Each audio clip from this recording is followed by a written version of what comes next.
Kata Nelson Mandela, penjahat itu tidak pernah membangun negara. Mereka hanya memperkaya diri sambil merusak negara. Kira-kira Nelson Mandela ini nyindir siapa? Jadi ternyata umat Islam ini tertipu oleh framing media. Ini diungkap oleh wartawan John Pilgrim, wartawan Australia itu. Coba pikir, kata dia, yang berkuasa di pemerintahan siapa? Kan bukan hijau, artinya bukan umat Islam, ya kan? Merah. Yang mampu mengendalikan Polri, TNI, hakim, jaksa, KPK dan siapa? Bukan umat Islam. Yang bikin undang-undang siapa? Yang korupsi, EKTP, masing-masing berapa itu? 500.000 US dollar. Siapa yang korupsi Jiwasraya, BLBI, Bank Senturi? Siapa yang korupsi dana bansos 100 triliun? Itu kan merah, bendaharanya PDIP. Nah sekarang bendahara PDIP Maming itu kan tokoh PDIP, jadi bendaharanya PBNU. Itu yang korupsi juga. Terus siapa yang bikin kebijakan, yang bunuh anggota TNI dan Polri di Papua, yang mengendalikan media siapa, yang punya dan membayar buzzer rupiah itu siapa, yang bikin gaduh negara itu siapa, yang bikin hutang negara itu siapa, yang jual aset BUMN itu siapa, yang membunuh 6 anggota FPI itu siapa, yang membunuh Kabinda di Papua itu siapa, yang jual pulau siapa, yang menjual Indosat itu Bude, ya kan?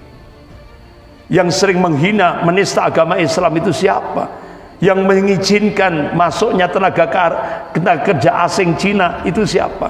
Tapi kenapa selalu umat Islam yang dituduh, yang dijadikan kambing hitam? Ini nyata, Pak, bukan fitnah, nyata.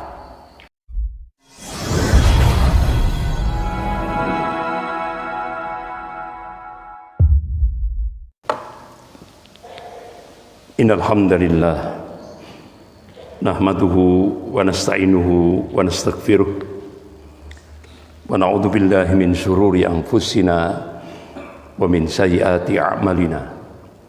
May yahdihillahu fala mudilla lahu wa may yudlil fala hadiya lahu.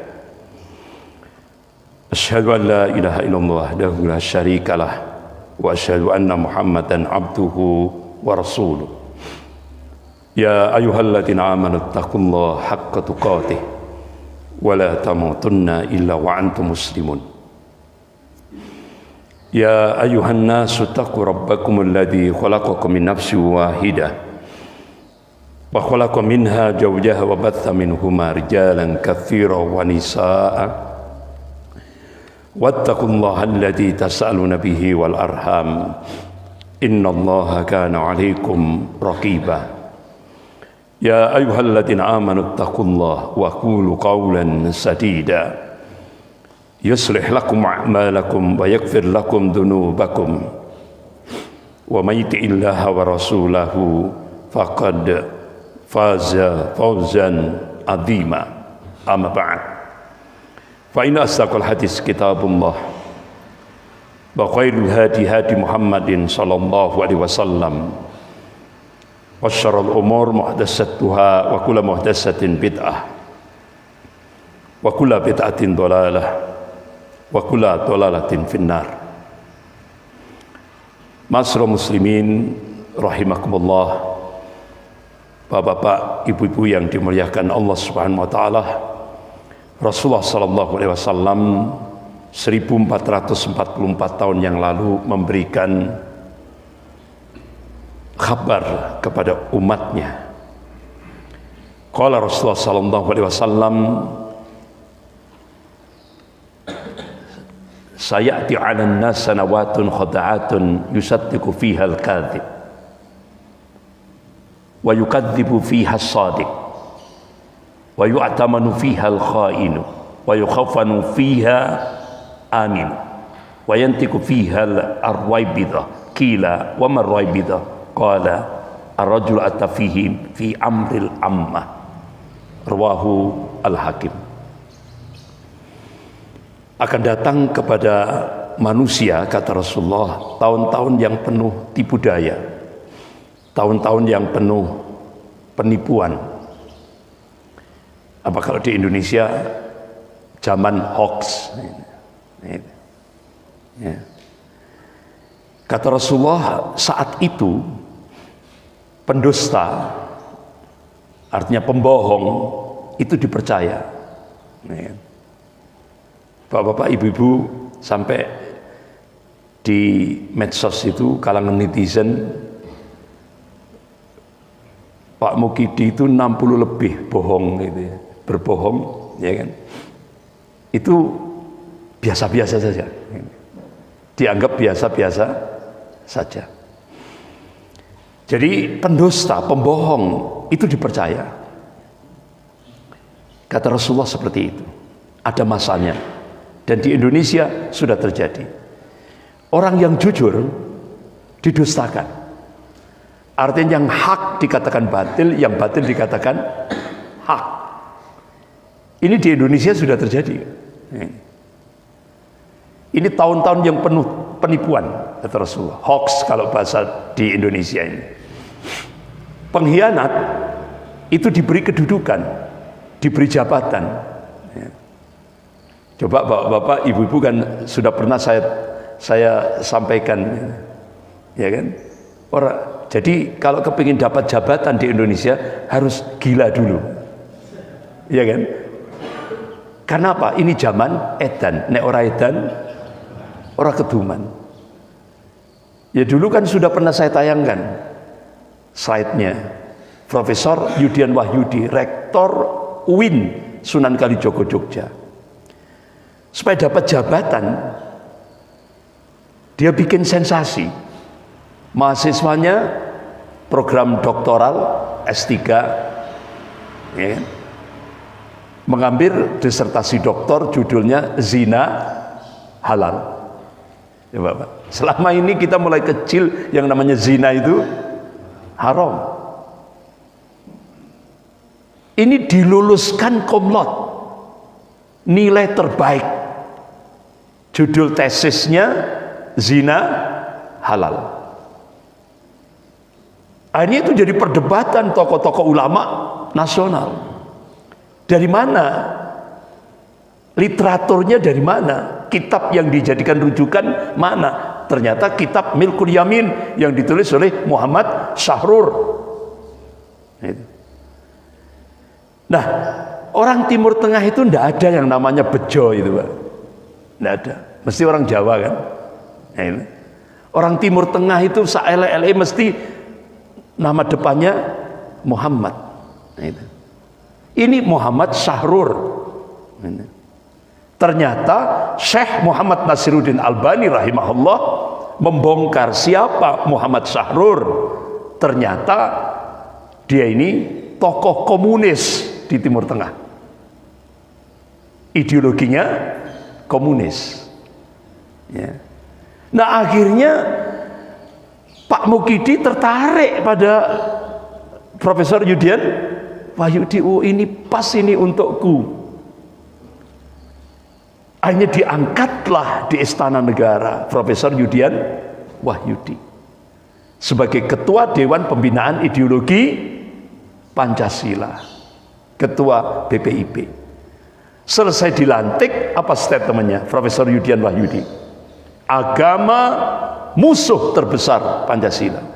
Kalau dulu zamannya Pak Harto, PKI musuh terbesar Pancasila.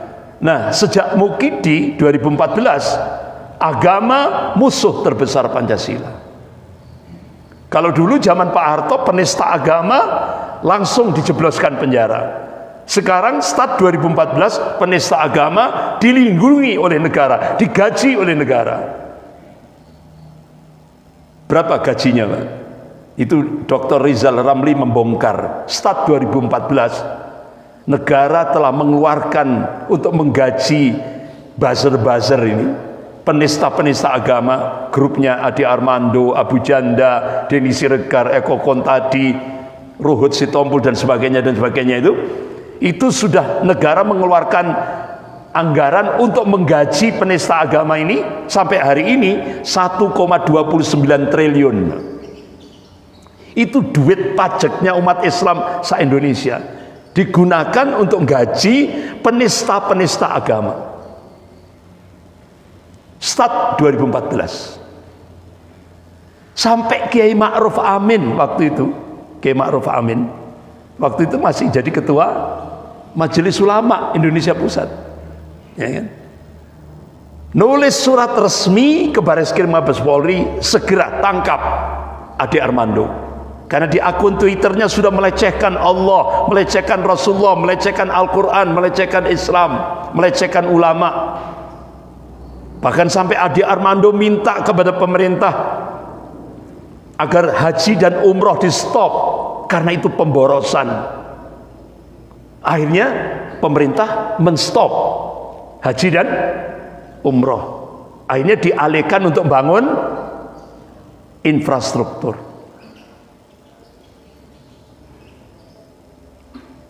Jadi surat resmi Kiai Haji Ma'ruf Amin sebagai ketua MUI ini tidak diindahkan sampai hari ini, bertahun-tahun. Akhirnya apa? Wa makar wa makarallah wallahu khairul makirin. Mereka membuat makar, tapi Allah balas makar mereka, dan Allah sebaik-baik pembuat makar. Akhirnya Ade Armando ya bonyok.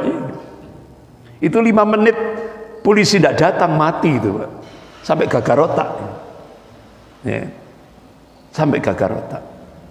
Nah, ternyata siapa ini Ade Armando ini? Doktor, dosen UI, orang Minang, Sumatera Barat.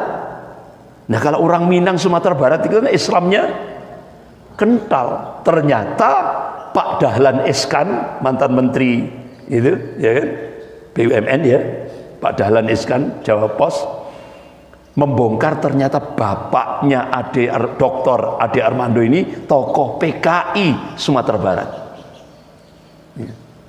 Di NID itu kan Sumatera Barat, ya kan, orang Minang juga tokoh PKI di NID itu. Ternyata itu, makanya kenapa kok sangat benci terhadap Islam. Tapi Pak Mukidi pakai filosofi Jawa. Diawali Mokhtar Ngabalin. Mokhtar Ngabalin itu kan sangat anti terhadap Pak Mukidi, anti sekali. Akhirnya Pak Mukidi pakai filosofi politik Jawa, monggo botongo, ya kan, huruf Jawa itu, dipangku mati. Dimulai dari Mokhtar Ngabalin, dipangku mati kuduk. Begitu juga Kiai Ma'ruf Amin, dipangku. Sekarang gimana Kiai Ma'ruf Amin? Mati, tidak bisa berbuat apa-apa. Itu filosofi Jawa. Bapak-bapak, ibu yang dirahmati Allah, jadi pengkhianat diberi kedudukan, orang yang amanah disingkirkan, tidak dihormati. Dan pada saat itu kata Rasulullah, yang banyak berbicara di tengah-tengah umat ini adalah Ar-Ruwaibidah. Orang Ar-Ruwaibidah itu orang yang tidak paham din, tapi dia mimpin rakyat kebanyakan. Dan sebenarnya kalau kita lihat dalam kitab Sahih Muslim bab Al-Fitan bab 100 Sa'ah, ini yang dikhawatirkan oleh Rasulullah, yaitu munculnya atau diangkatnya imaratus sufaha, pemimpin yang bodoh. Pemimpin yang bodoh itu bukan tidak lulus SD, tapi pemimpin yang bodoh itu nggak ngerti agama. Wudhunya saja habis basuh muka langsung basuh kaki. Ini bukan fitnah loh, nyata itu. Banyak yang lihat itu, nyata. Pakai baju ihram saja kebalik, nggak ngerti agama. Tapi mimpin rakyat. Nah, kira-kira apa yang terjadi kata Rasulullah kalau sudah imaratus sufaha ini sudah muncul, diangkatnya pemimpin yang bodoh, akan terjadi fasad, kerusakan dan semua lini kehidupan dalam hidup berbangsa dan bernegara. Nah saya tanya, nyata enggak sekarang kerusakan ini? Nyata. Bahkan sampai Menko Polhukam Pak Mahfud MD itu sampai memberikan statement, loh ini di Mabes Polri ini kok ada geng kejahatan, ada mabes di dalam mabes. Tidak tahunya pimpinan pusat Muhammadiyah bidang pustaka, yaitu Pak Mustafa Nahrawardaya, membongkar di TV One produsen hoax terbesar nasional se-Indonesia itu Mabes Polri. Itu produsen hoax terbesar se-Indonesia, Mabes Polri. Sementara rakyat yang men-share hoax masuk penjara. Kalau ada rakyat nge-share hoax, berita hoax, itu masuk penjara. Sementara produsen hoax terbesar se-Indonesia Mabes Polri. Siapa yang digunakan? Ya buzzer-buzzer ini tadi untuk menyebarkan hoax. Tapi dilindungi negara. Khusus untuk buzzer itu dilindungi oleh negara. Dia sebarkan hoax karena prinsipnya kebohongan yang terus di share itu akan jadi kebenaran. Itu strategi PKI seperti itu. Bapak-bapak, ibu-ibu yang dirahmati Allah. Jadi inilah era politik post-truth. Ini sekarang ini. Era politik post-truth. Karakternya bagaimana? Mengaduk emosi masyarakat. Coba kita tanya ke ibu-ibu itu. Ketika menghadapi kondisi sekarang, kan bolak-balik ngelus dada ibu-ibu. Bapak-bapaknya getem-getemen. Paling banter lewat medsos. Ngamuk, ya kan? Lewat medsos. Lewat grup-grup WA, marah gitu. Karena memang seperti itu. Ini filosofi yang dipakai di Indonesia ini untuk mengaduk emosi masyarakat itu pakai filosofi tikus dalam karung. Ini. Tikus dalam karung itu bapak-bapak, ibu-ibu, ada orang bawa tikus dalam karung, naik kereta. Nah, orang di depannya itu dia bengong, loh bapak ini kok bolak-balik nendang-nendang karung, karena di dalamnya ada tikus. Akhirnya tanya, Pak, nggak kuat ngempet sudah tanya, Pak, kenapa bapak nendang tikus dalam karung itu? Iya, kalau saya tendang, dia akan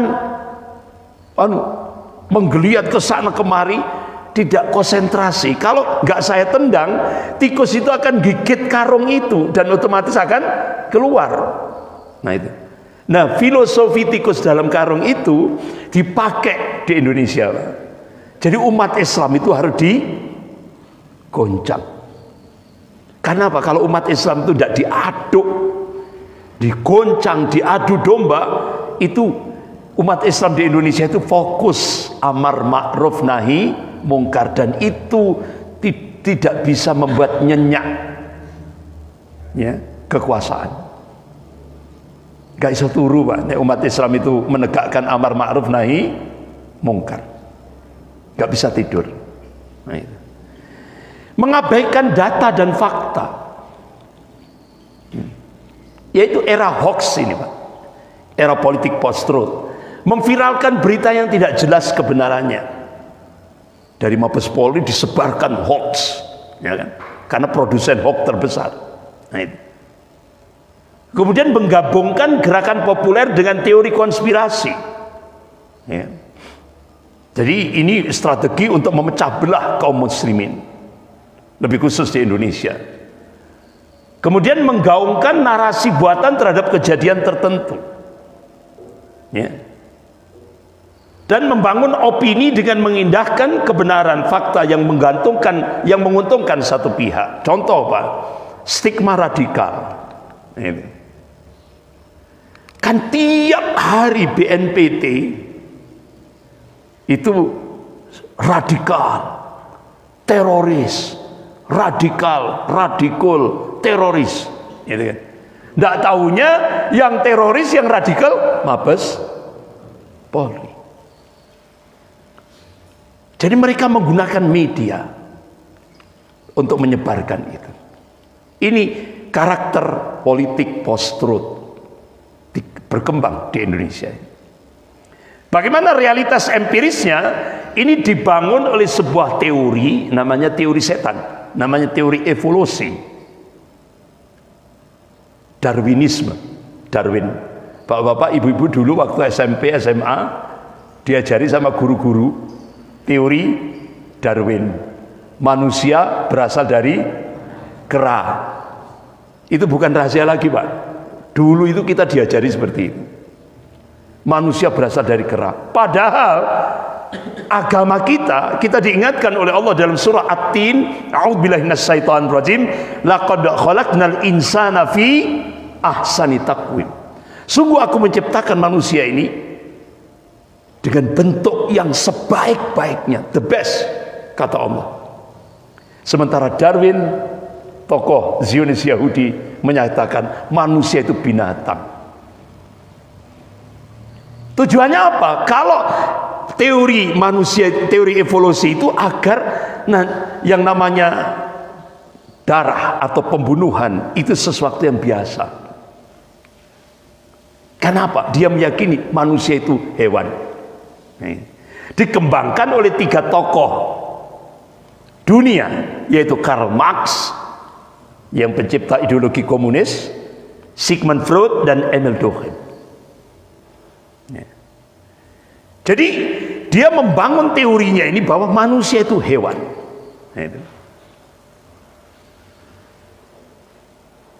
Jadi membunuh itu sesuatu yang wajar. Apalagi di era politik post-truth. Nah, ternyata di Indonesia dikembangkan oleh Peter Buck dari Ordo Jesuit. Ini di bawah gerakan Zionis Yahudi Internasional. Jadi pasca peristiwa G30 SPKI, saat umat Islam sibuk bersama RPKAD yang pimpinan Pak Sarwo Edi Wibowo waktu itu, umat Islam fokus menghabisi komunis. Peter Buck memanfaatkan kondisi seperti itu untuk merekrut siapa yang paling dekat dengan Presiden Soeharto, yaitu Jenderal Ali Murtopo.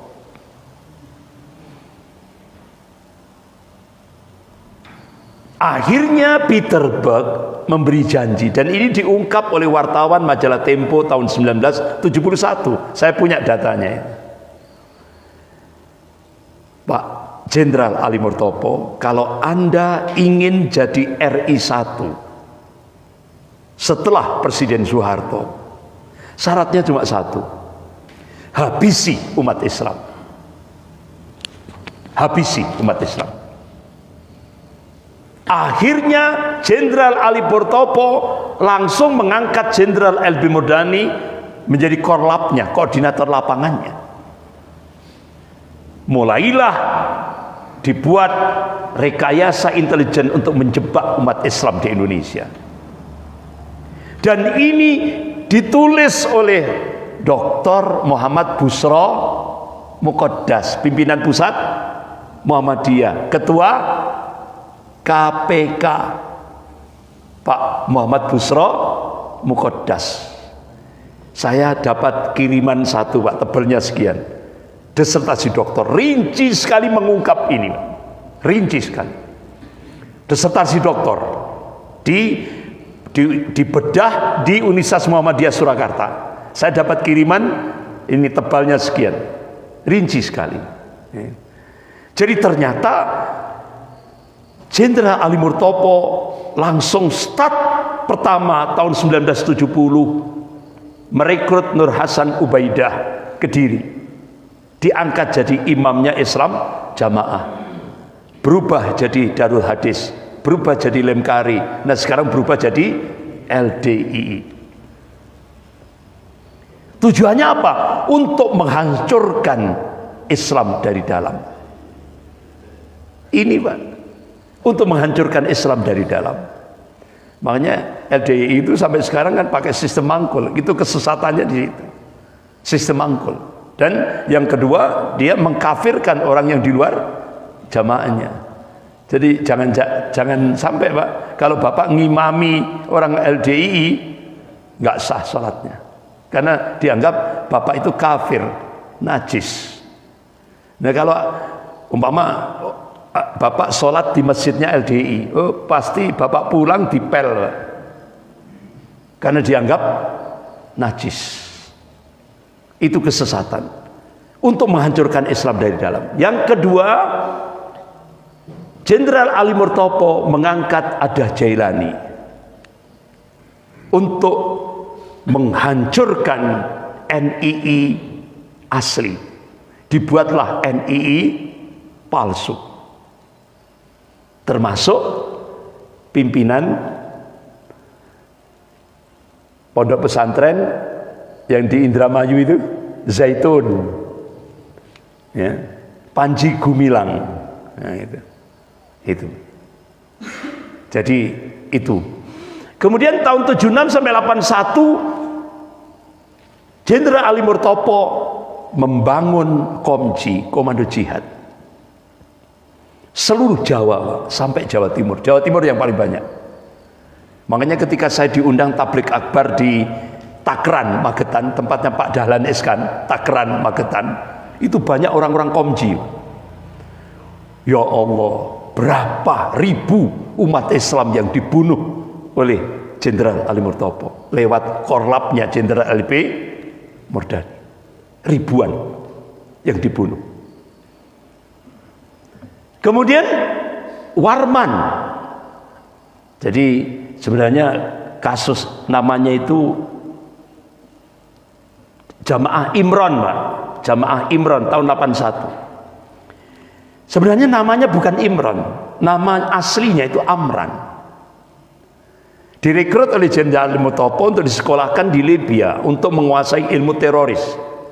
Lulus dari Libya, pulang ke Indonesia oleh Jenderal Ali Murtopo, digerakkan dengan operasi pembajakan pesawat Garuda, peristiwa Woyla di Bandara Don Muang, Thailand. Korlapnya Jenderal LB Murdani, anak buahnya Jenderal Sintong Panjaitan. Ini tujuannya apa? Untuk menjadikan umat Islam kambing hitam. Itu namanya operasi intelijen flash flag. Sebuah operasi intelijen kalau sudah berhasil, siapa yang dijadikan kambing hitam? Kemudian bapak-bapak ibu yang dirahmati Allah, itulah yang disebut dengan Jamaah Imron. Kasus teror Warman di Jawa Tengah, kelompok Usro, Tanjung Priok, berapa umat Islam yang dibunuh, hampir ratusan di Tanjung Priok itu. Selokan-selokan itu penuh dengan darah, pakai senjata otomatis. Termasuk tokohnya Amir Biki yang meninggal, insya Allah syahid beliau. Besoknya malam hari itu Jenderal LB Murdani mengerahkan traktor, skrop traktor besar. Jadi mayat-mayat umat Islam yang ratusan itu di-skrop, kemudian dilemparkan ke bak truk, ada yang dilempar ke laut, ada yang dikubur di kuburan massal. Besoknya Jenderal LB Murdani memberikan konferensi pers, yang meninggal cuma 3 orang. Padahal ratusan yang dibunuh. Kemudian Talangsari, Lampung, berapa umat Islam yang dibunuh.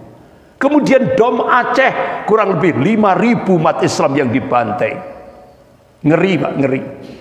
Kemudian di tempat saya di Banyuwangi, di tempat saya Banyuwangi, itu Bupati Banyuwangi Pak Edi Slamet diperintah untuk mendata dukun-dukun santet karena ada operasi ninja, namanya operasi ninja. Ada yang dari Banyuwangi. Ini dari Banyuwangi. Ya. Ya, ada juga ya dari Banyuwangi. Ada operasi ninja, itu Pak. Itu di tempat saya itu, operasi ninja.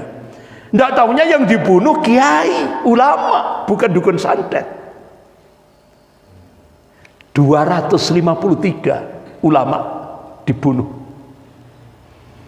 Sampai sekarang dipeti eskan. Nah inilah Pak, Jenderal Sumitro menyebut ini adalah rekayasa opsus Jenderal Ali Murtopo yang menerapkan teori pancing dan jaring. Jadi dipancing kemudian dijaring, dihabisi. Tujuannya apa? Untuk menjadi Presiden Republik Indonesia. Apa yang terjadi Bapak-bapak Ibu yang dirahmati Allah? Pak Harto orang ahli strategi, langsung dikotak Pak Jenderal Ali Murtopo, dikotak jadi Menteri Penerangan sampai mati, ngaplo, nggak dapat apa-apa. Saya terus bayangkan gimana nanti diadab di dalam kubur itu, ya kan? Berapa ribu umat Islam, sampai akhirnya banyak umat Islam itu terbengong Pak. Kenapa? Jenderal Ali Murtopo itu ternyata keluarga santri dari pantai utara, keluarga Hizbullah. Kalau keluarga Hizbullah Islamnya kental, cikal bakal TNI. Kenapa kok berubah 180 derajat? Karena iming-iming jabatan presiden. Syaratnya apa? Habisi umat Islam. Nah itu. Sampai akhirnya mati Pak. Ali Murtopo mati. Wassalam wa kalam. Ya kan? Diteruskan Jenderal LB Murdani. Ternyata Jenderal LB Murdani menggunakan strategi ala PKI. Fase pertama, fase kedua, ketiga, keempat, saya punya datanya, jadi saya anukan saja, nggak usah dirinci, tambah sumpah ini. Kedua, ketiga, keempat, kelima, keenam, ketujuh, kedelapan. Ujung-ujungnya Jenderal LB Murdani akan mengincar jabatan wakil presiden. Sehingga akhirnya ngaplo juga Pak Harto paham betul ahli strategi. Hanya yang dipilih Pak Harto Profesor Habibie, bukan Jenderal LB Murdani.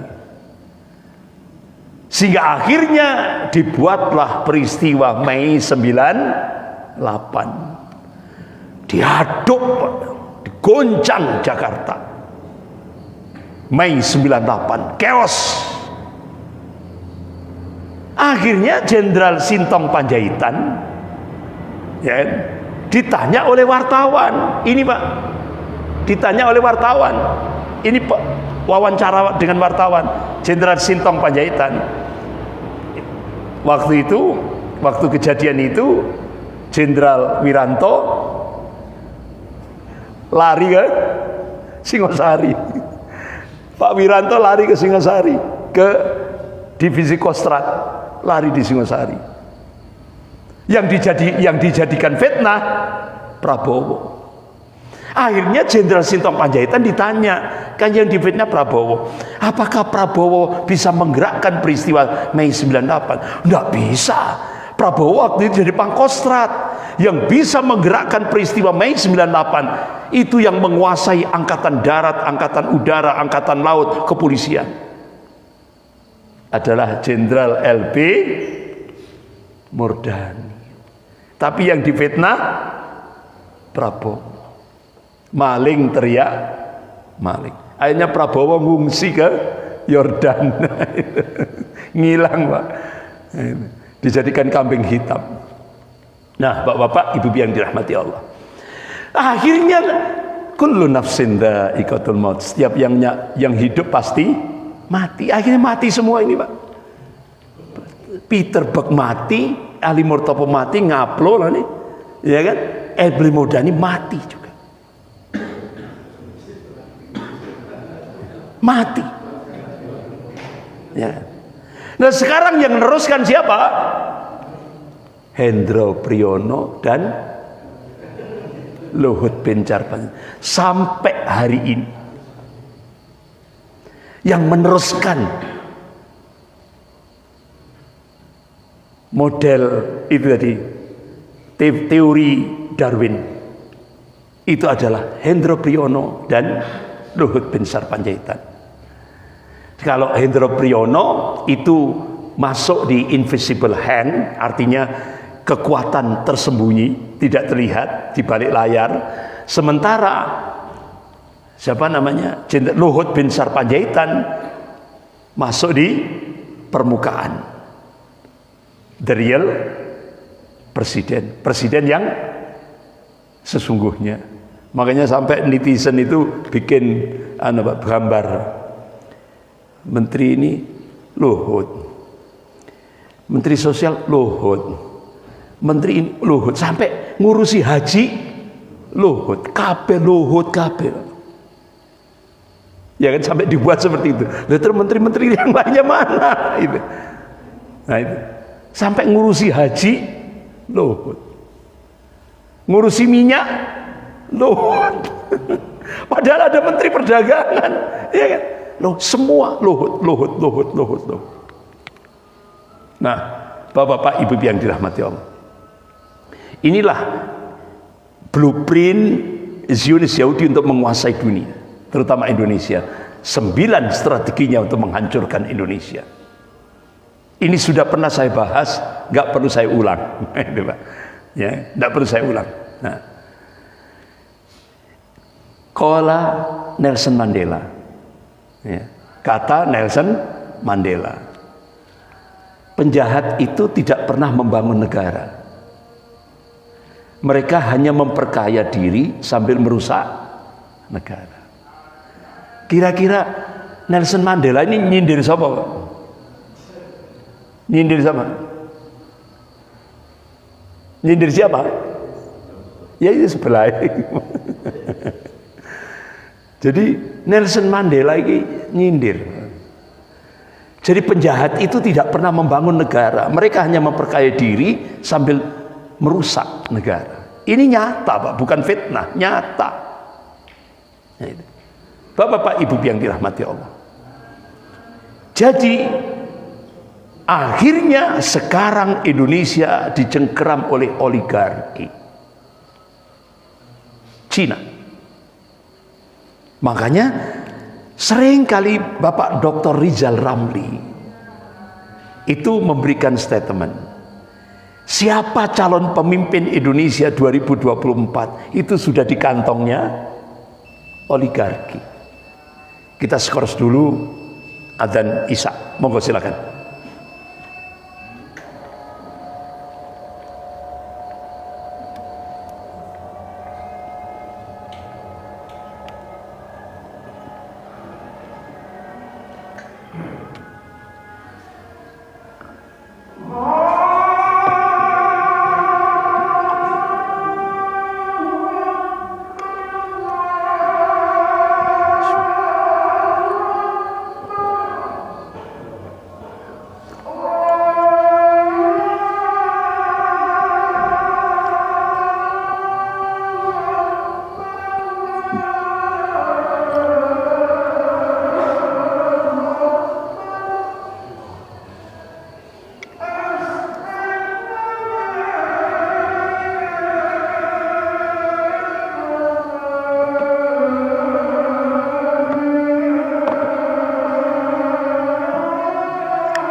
Bapak-bapak, ibu-ibu yang dirahmati Allah, kita lanjutkan sedikit. Indonesia sekarang ini dikuasai oleh oligarki. Bahkan selevel pimpinan pusat Muhammadiyah, yaitu Profesor Haidar Nasir. Selama ini saya dengar itu statement-statement beliau bahasanya santun sekali, ramah gitu. Baru kali ini saya cukup kaget sekali. Beliau memberikan statement yang agak keras, Profesor Haidar Nasir. Percuma Muhammadiyah jihad konstitusi, manakala Indonesia dicengkram oleh oligarki. Itu Pak, sia-sia, hambar kata beliau. Dan ternyata beliau memberikan statement yang keras lagi. Apa? Ini sudah ugal-ugalan. Kata beliau ugal-ugalan. Bahkan tidak hanya ugal-ugalan, beliau mengatakan ini sudah bebal ini Pak. Bebal itu wangel tuturannya. Ya, ya. Pengku. Ini keras beliau. Ya. Ini Profesor Haidar Nasir. Padahal selama ini orangnya santun. Ya. Gak kuat Pak, melihat kondisi sekarang ini. Karena Bapak-bapak, ibu yang dirahmati Allah, hartanya oligarki satu konglomerat Cina itu sama dengan hartanya 100 juta rakyat Indonesia. Satu orang. Seperti contoh PT Sinarmas. Sampai seperti itu. Oligarki itu benar-benar menguasai betul. Setelah menguasai ekonomi, dia menguasai politik. Nah ini. Nah, bapak-bapak, ibu yang dirahmati Allah, ternyata 2014 ya 2014 itu Jenderal Hendro Priyono dan Jenderal Luhut bin Sarpanjaitan mengatur bagaimana untuk memenangkan Pilpres 2014. Sampai-sampai mendatangkan hacker-hacker dari Cina untuk memanipulasi data KPU. Dan yang paling jadi primadona waktu itu Jenderal Tito Karnavian, waktu itu jadi Kapolda Papua. Jadi ternyata Pak Mukidi laris manis di Papua. Laris manis. Karena apa? Dicoblosi dewe. Ya kan? Itu nyata loh Pak, bukan rahasia. Coblosi dewe. Karena orang sana kan banyak buta huruf gitu. Ya kan? Sehingga akhirnya dicoblosi dewe sama RW-nya, RT-nya. Menang total. Tapi sekarang orang-orang Papua ngancam. Ya kan? Ngancam 2024 tidak akan ada lagi merah. Ini orang-orang Papua sudah berazam. Nah akhirnya Jenderal Tito dapat hadiah jadi Kapolri. Ini Pak, dapat hadiah jadi Kapolri. Saya sempat ini omong-omong gitu ya dengan Kiai Jazir yang Ketua Dewan Suronya Masjid Jogogarian Yogyakarta. Kan kemarin di Malang di Masjid Ramadan itu omong-omong, Ustadz Andri, Bapak kok jenengi Tito ya, ya kan? Nah Tito itu kan tokoh komunis di Eropa Timur, Bros Tito itu kan tokoh komunis. Nah, itu. Berarti ini kok pas zamannya ya gitu kan. Jadi akhirnya Pak Kiai Jazir itu sampai seperti iya Pak, otak adik gadok itu ya kan. Nah bapak-bapak ibu yang dirahmati Allah, akhirnya Jenderal Tito jadi Kapolri. Untuk memperkuat ini diangkatlah, dibentuklah Satgasus Merah Putih itu pada masa Jenderal Tito Karnavian. Diangkatlah Rembo, kok Rembo, Sambo. Diangkatlah Sambo. Jadi tokoh Satgasus, Satuan Tugas Khusus Merah Putih. Nah, itu. Akhirnya Bapak Ibu yang dirahmati Allah, diulanglah teori evolusi yang tadi itu, teori Darwin, yaitu pada saat pemilu 2000, Pilpres 2019. Berapa petugas KPPS yang dibunuh? 894. Itu 894. Mabes Polri memberikan warning, siapa yang melakukan otopsi, penjara. Siapa yang melakukan otopsi, penjara. Ini Polri. Akhirnya Ibu Dr. Ani Hasibuan nggak kuat, Pak. Ini 894 itu manusia, bukan kucing. Manusia. Sampai Pak, ketika saya kuliah subuh di Masjid Al-Waqor, Trogomas, Bukit Hijau, perumahan Bukit Hijau, itu saya turun dari mimbar, keluar masjid, ada seorang ibu, Ustadz, saya juga kena racun itu. Akhirnya saya, Bu, ibu segera minum habatus sauda, minyak zaitun, madu, bekam syar'i. Sudah, ibu perbanyak itu. Alhamdulillah selamat. Nah, ternyata Ibu Dr. Ani Hasibuan ini tadi diam-diam melakukan otopsi. Ternyata paling banyak pakai racun arsenik. Saat petugas KPPS minum kopi atau minum teh. Bahkan bapak-bapak, ibu yang dirahmati Allah, saya kebetulan punya teman dosen Fakultas Hukum UB. Nah, dia ini punya mahasiswa ya, yang sudah jadi pejabat, diantaranya jadi ombudsman di Jakarta Pusat. Itu infonya dari ombudsman, itu orang Lampung, Pak, petugas KPPS, ketua KPPS Lampung. Itu diracun pakai arsenik, itu mental, tidak mati.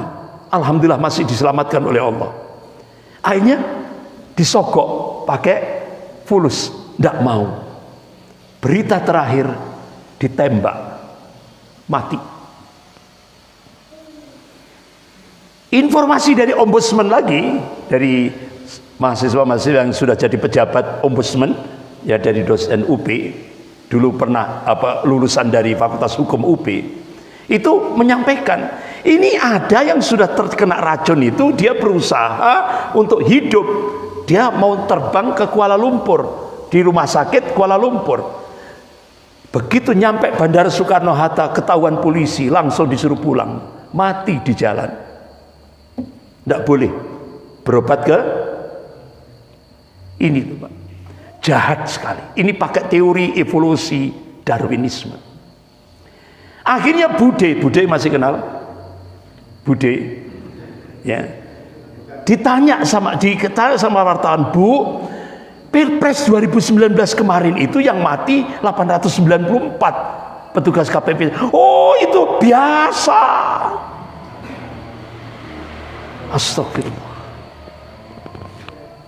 Sampai akhirnya ibu-ibu jamaah majelis taklim itu sampai, Ustadz, kok nggak endang-endang mati ya Ustadz ya, gitu. Akhirnya saya jawab, Bu, kalau Bude itu endang mati, kita tidak dapat pahala. Karena apa? Justru diwet-wet sama Allah itu, ya kan? Model seperti itu diawetakan sama Allah. Supaya apa? Kita bangkit, ada usaha, berjuang, sehingga kita dapat pahala. Dengan dimunculkan Bude. Nah itu. Bapak-bapak, ibu yang dirahmati Allah. Akhirnya masyarakat protes di depan Bawaslu. Berapa yang dibunuh?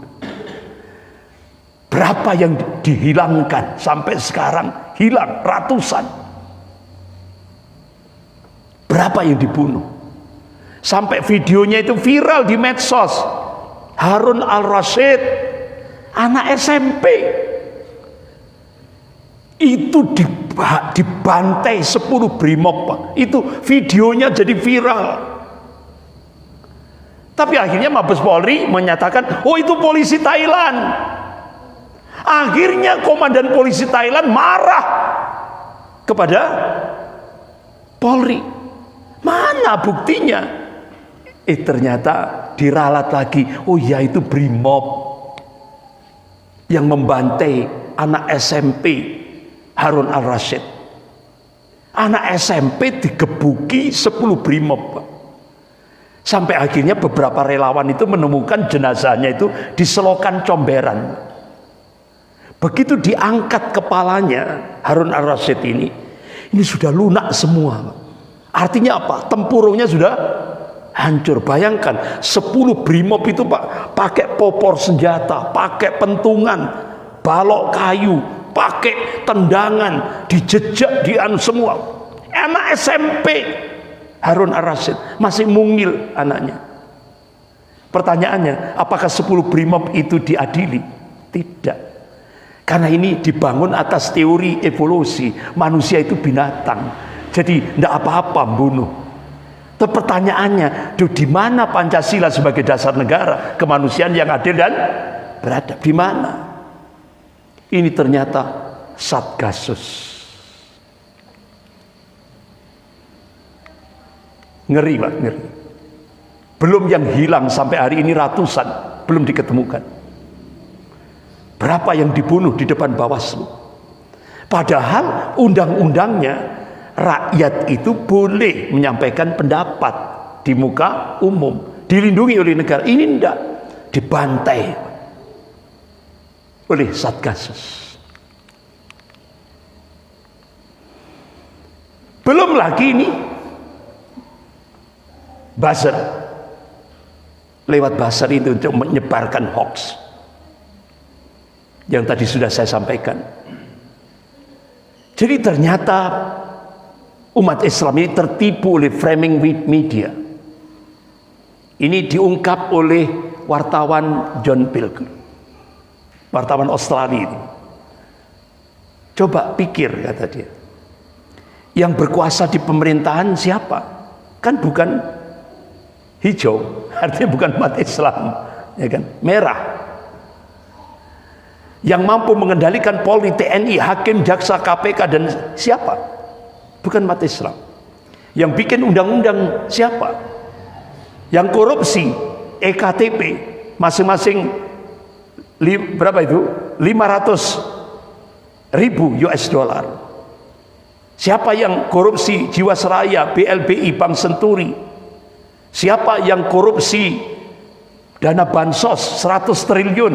Itu kan merah, bendaharanya PDIP. Nah sekarang bendahara PDIP Maming itu kan tokoh PDIP, jadi bendaharanya PBNU. Itu yang korupsi juga.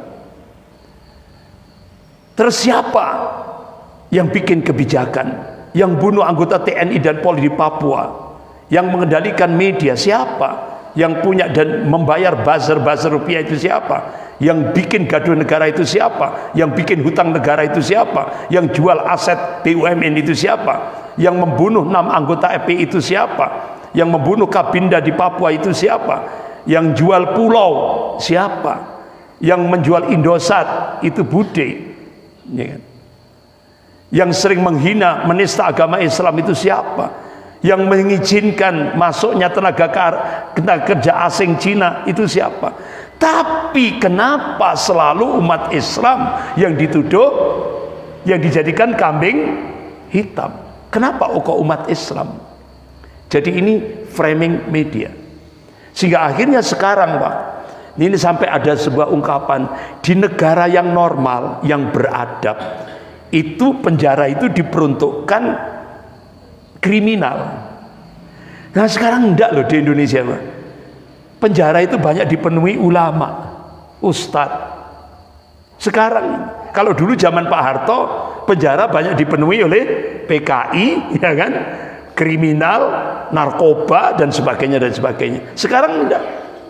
Penjara dipenuhi oleh ustadz-ustadz, aktivis.